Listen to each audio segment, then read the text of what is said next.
कस्तूरी तिलकं ललाटपटले वक्षस्थले कौस्तुभं नासाग्रे वरमौक्तिकं करतले वेणुकरे कङ्कणम् सर्वाङ्गेण हरिचन्दनं सुललितं कण्ठे च मुक्तावली गोपस्त्रीपरिवेष्टितो विसीयते गोपाल चूड़ामणि।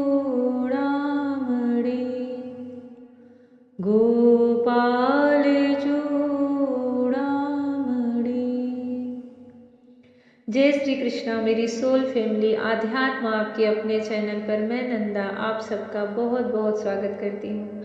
श्रीमद् भागवत महापुराण का अष्टम स्कंद चल रहा है। देवासुर संग्राम की कथा चल रही है। श्री सुखदेव जी मुनि कहते हैं, परीक्षित, अपने भाइयों को मरा हुआ देख नमुचि को बड़ा शोक हुआ।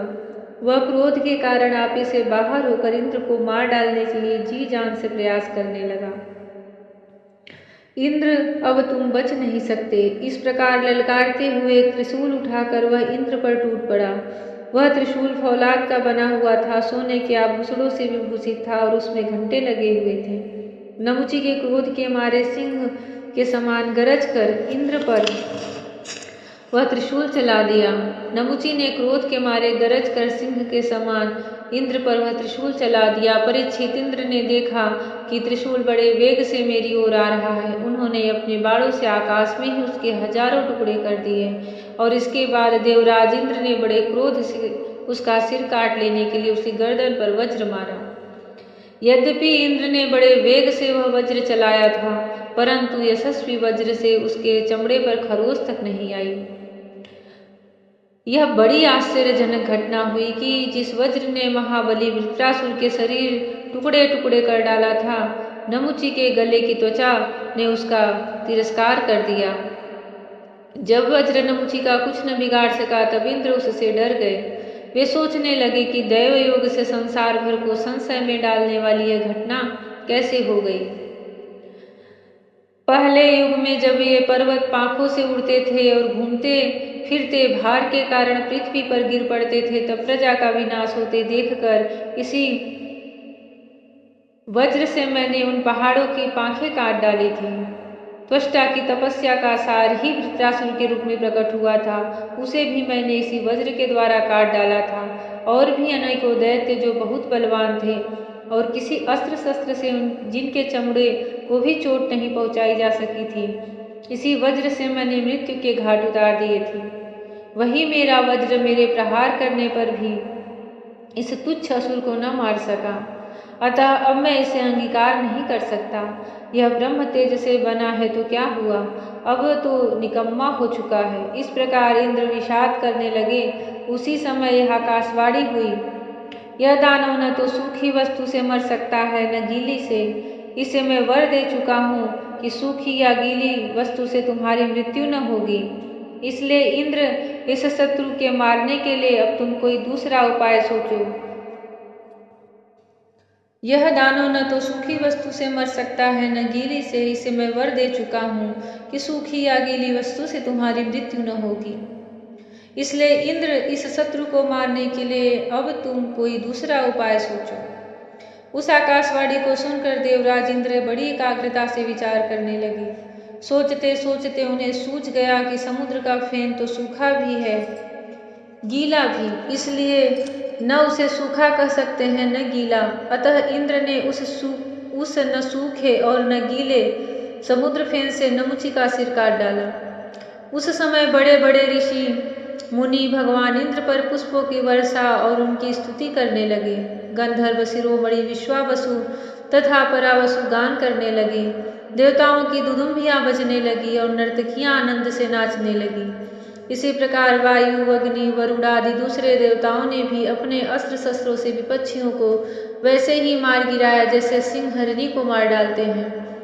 परीक्षित, उधर ब्रह्मा जी ने देखा कि दानवों का तो सर्वथा नाश हुआ जा रहा है। तब उन्होंने देवर्षि नारद को देवताओं के पास भेजा और नारद जी ने वहां जाकर देवताओं को लड़ने से रोक दिया। नारद जी ने कहा, देवताओं, भगवान की भुजाओं की छत्र छाया में रहकर आप लोगों ने अमृत प्राप्त कर लिया है और लक्ष्मी जी ने भी अपनी कृपा कोर से आपकी वृद्धि की है, इसलिए आप लोग अब लड़ाई बंद कर दें। श्री सुखदेव जी कहते हैं, देवताओं ने देवर्षि नारद की बात मानकर अपने क्रोध के वेग को शांत कर लिया और फिर वे सब के सब अपने लोक स्वर्ग को चले गए। उस समय देवताओं के अनुचर उनके यश का गान कर रहे थे। युद्ध में बचे हुए दैत्यों ने देवर्षि नारद की सम्मति से वज्र की चोट से मरे हुए बलि को लेकर अस्ताचल की यात्रा की। वहां शुक्राचार्य ने अपनी संजीवनी विद्या से उन असुरों को जीवित कर दिया, जिनके गर्दन आदि अंग कटे नहीं थे, बच रहे थे। शुक्राचार्य के स्पर्श करते ही बलि की इंद्रियों में चेतना और मन में स्मरण शक्ति आ गई। बलि यह बात समझते थे कि संसार में जीवन मृत्यु, जय पराजय आदि उलटफेर होते ही रहते हैं, इसलिए पराजित होने पर भी उन्हें किसी प्रकार का खेद न हुआ। जय श्री कृष्ण। जय पराजय, जीवन मृत्यु संसार का नियम चक्र है, चलता ही रहता है।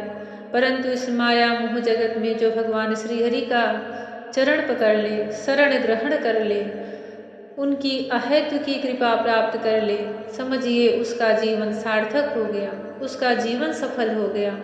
भगवान श्री कृष्ण ही यह समस्त सृष्टि को चलाने वाले हैं।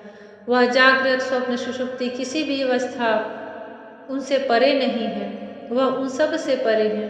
भगवान श्री कृष्ण की शरण ग्रहण श्रीमद् भागवत महापुराण के ही द्वारा होती है। यह एक ऐसा पुराण, ऐसा ग्रंथ है जिसमें डूबकर भगवान श्री कृष्ण का साक्षात दर्शन, उनकी भक्ति, उनका प्रेम, उनका ज्ञान सब कुछ प्राप्त हो जाता है। भगवान श्री कृष्ण सबके हृदय में विराजे, सब पर अपनी दयामयी कृपामयी दृष्टि बरसाएं। राधा रानी के संग हम सब पर अपना कृपा अनुग्रह भरा दृष्टि दिखाएं। जय श्री कृष्ण। भगवान श्री कृष्ण सबका निर्विघ्न श्रीमद् भागवत महापुराण पूर्ण कराएं। जय श्री कृष्ण। राधे राधे। जय श्री कृष्ण। हरि ओम।